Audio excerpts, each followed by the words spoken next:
Since 1947, China has laid claims to the South China Sea, and this narrative is iterated by its 9 dash line, which nobody buys. Also, there are other claimants that claim the South China Sea because it's a part of their exclusive economic zones. One such country is the Philippines. The Philippines claims the Scarborough Shoal very strongly, and so does China. Philippines recently saw that there were buoys, approximately 300-meter long, long train of buoys that was bordering the Scarborough Shoal. And it was as if China wants to send a message to the Philippines that this is ours. But Philippines said, no, we are not going to let this happen. So Scarborough Shoal is a point of contention right now between the Philippines and China. But if we look at the larger picture, there are many other countries who are fed up with Chinese claims over the South China Sea. The South China Sea has always remained hotly debated. If it is a part of China or not, if it is a part of Taiwan, what is the 9 dash line map?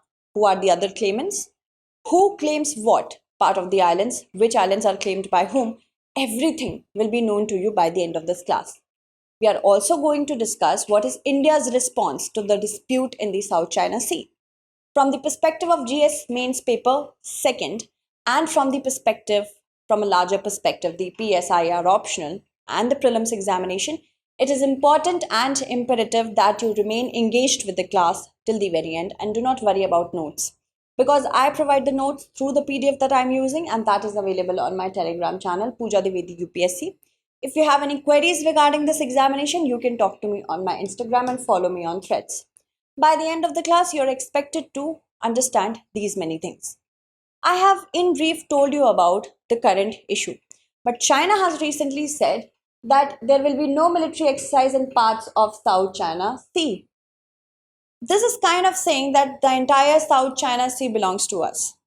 And if Vietnam, Philippines, or any other country that lays claims to the South China Sea conducts any sort of military exercise or drill, it will not be allowed. So let's see what is all this. Let's talk about the South China Sea. The South China Sea is a marginal sea. Lays to the south of China, there are other countries that have a border with it, such as Vietnam, Malaysia, then we have Brunei, we have Philippines and Taiwan.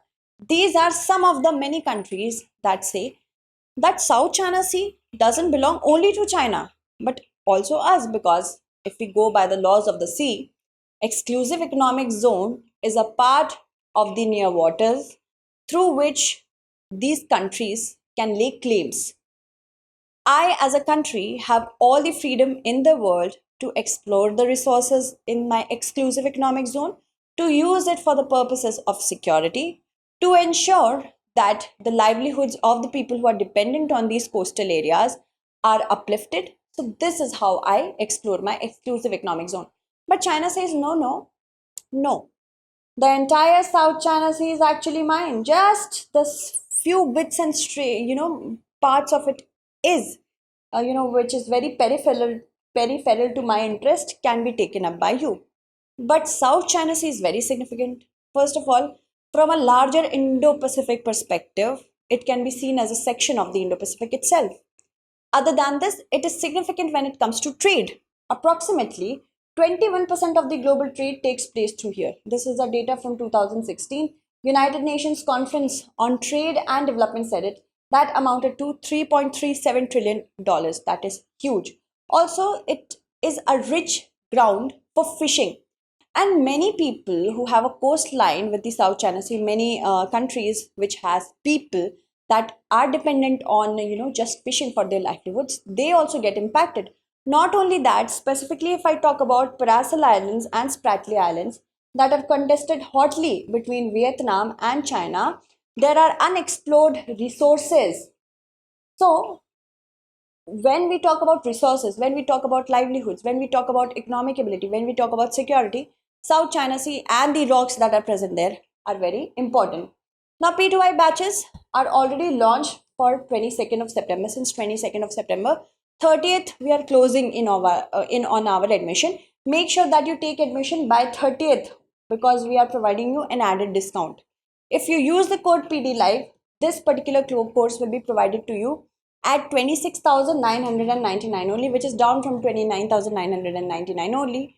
Make sure you take advantage of it. The P2I batches are for UPSC 2024, this specific one. Classes commence from 6 p.m. onwards. These are live classes. That means you will be able to interact with the teachers.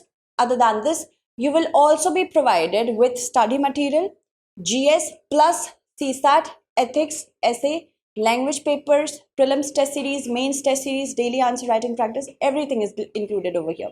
So make sure you take admission by using the code PDLive. Now, who are the claimants? See, there are many claimants such as Vietnam, China, we have Malaysia, Brunei, Philippines.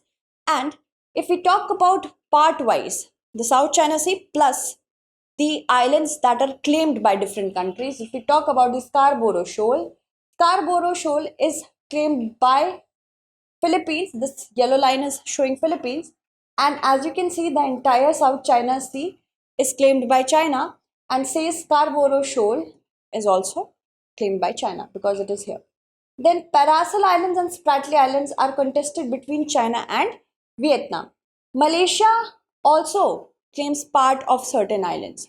But if we talk about Brunei doesn't claim any island here. If we talk about Spratly, Paracel and Scarborough. So there are many claimants to it. But China says that through the 9-line map, all of the South China Sea is ours.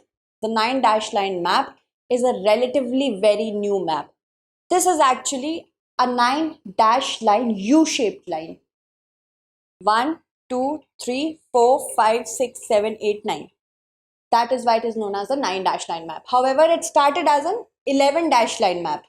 The dash begins from Henan province's south, and then it takes into account the entire South China Sea, ending to the east of Taiwan.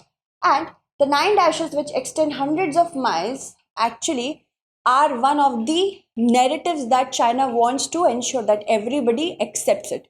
But nobody wants to accept it. China currently claims indisputable sovereignty. That means the claim in the South China Sea cannot be disputed by anyone, and this is country's blue national soil. That means the soil that is on the land, it is there, but this is claimed by certain analysts of China itself that it is our blue national soil. That means the national soil in waters. The origin of it can go back to the time when the Kuomintang used to rule the mainland China. Since 1949, when they moved to Taiwan, Taiwan mirrors the same narrative that China has, because during the Kuomintang government of China, this 9-line map came into existence. And then when they were exiled to rule from Taiwan, then they are saying that it actually belongs to Taiwan. South China Sea entirely belongs to Taiwan. The 9-line was actually an 11-line, and in 1947 it all happened. It was actually etched by Chinese geographer Yang Huairen, and he not only developed the 9-line map but also helped in naming the 286 bits of rocks as a part of South China Sea. He named it South China Sea Islands. Now, during the Cultural Revolution, he was actually killed as an anti-revolutionary academic authority. When Kuomintang government moved to Taiwan, he refused to go to Taiwan. He stayed back in China, but he was killed during the Cultural Revolution.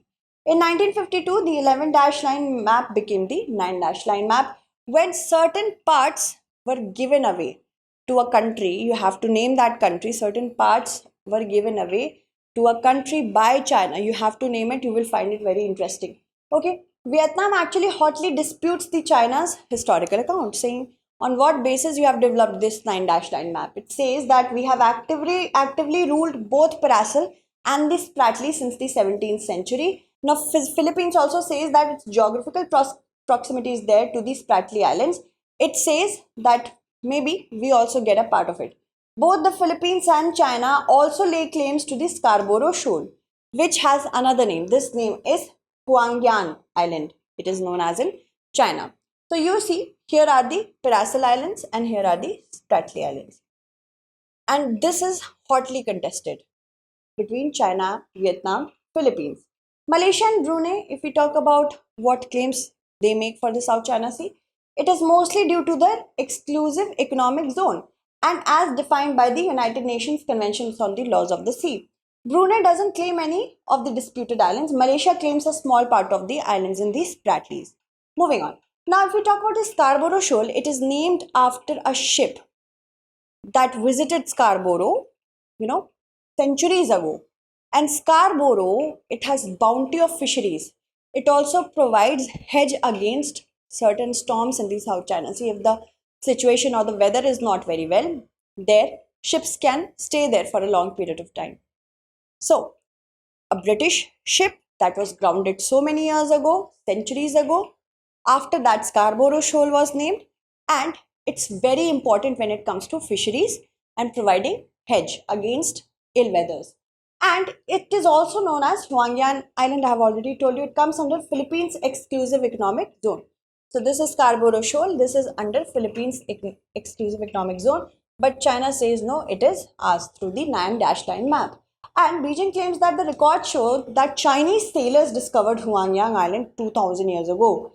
And they cite extensive records of visits. They map expeditions that were undertaken during the reign of the Song dynasty.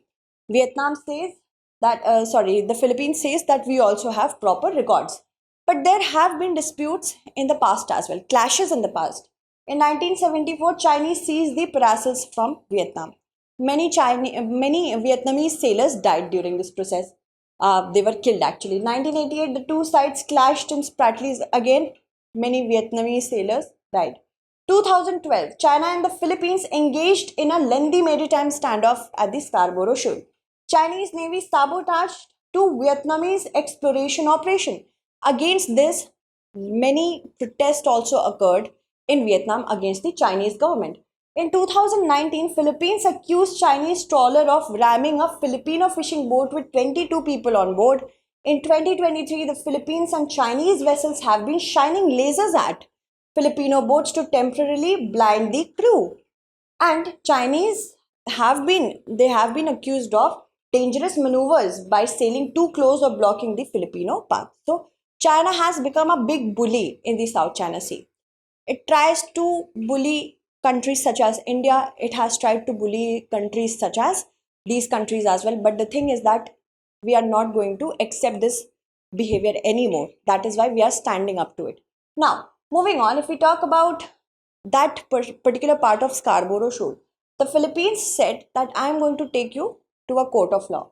So it took China to a court of law, the Philippines. So there were 2 points that were flagged by the United Nations Conventions on Law of the Sea's verdict. First was China's substantial claim over South China Sea under its 9-line map. This verdict said that China's claim of historic rights is not consonant with the UNCLOS. And second is by blocking the Philippines' access to fishing and extracting hydrocarbons near the area around the Scarborough Shoal, China is actually violating the Philippines' sovereignty as the exclusive economic zone. So all these matters have been settled by a tribunal. Still, China says that it is not going to accept it. Earlier, it was being thought out that with the help of ASEAN, these countries, Philippines, Vietnam, these all are a part of ASEAN as well. So ASEAN can, confront China on this matter diplomatically and talk it out, but it hasn't done it as of yet because there is no unanimity in ASEAN against China. No country, there are certain countries who are against China, there are certain countries who have neutral stance, and there are certain countries who are with China.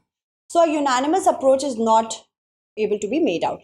And that has created a rift in the ASEAN as well. Although ASEAN did conduct one military drill that was also being seen as in the wake of the Chinese threat in the South China Sea. India since the long years, it was having a neutral stance in the South China Sea dispute. But since 2016, its stance has changed a bit. See, we are displaying our commitment to a free, open Indo-Pacific. It was for the first time recently that we outrightly have asked China to please abide by the verdict of 2016 because UNCLOS wants to ensure that rule of law prevails wherever. And do you know that South China Sea has become an experiment marginal sea? If China can be controlled over here and work according to the laws of the sea, China can be controlled in other places as well. So that is another geopolitical significance of the South China Sea nowadays. But diplomacy only can resolve this dispute, and China should abide by the 2016 Tribunal Award. Moving on.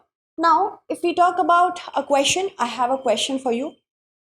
I'm going to name certain countries. You have to tell me in the comment segment which country doesn't lay claim to the South China Sea. Malaysia, Brunei, Thailand, Philippines. Tell me in the comment segment and I will announce your names in the next class. Thank you so much.